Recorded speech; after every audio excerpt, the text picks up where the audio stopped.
Assalomu alaykum hurmatli obunachilar. Kimga 10 mingtalik avtomashinalar kerak bo'ladigan bo'lsa, mana bizda Sirop deb aytgandik. Mana mashinalarimiz juda ham ko'p.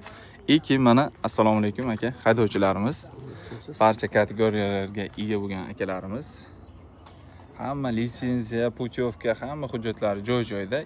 Mashinani hozir sizlarga obzor qilamiz.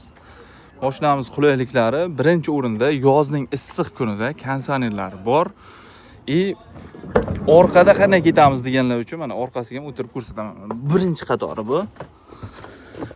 Mana men bo'yim 1.85, vaznim ham normal. Mana o'tiribman sidina haydovchining sidinasi yotqizilishiga qaramasdan normal o'tiribman.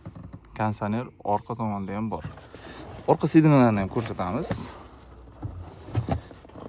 Qani eng orqasiga o'tib ko'rsatamiz. Yo falak.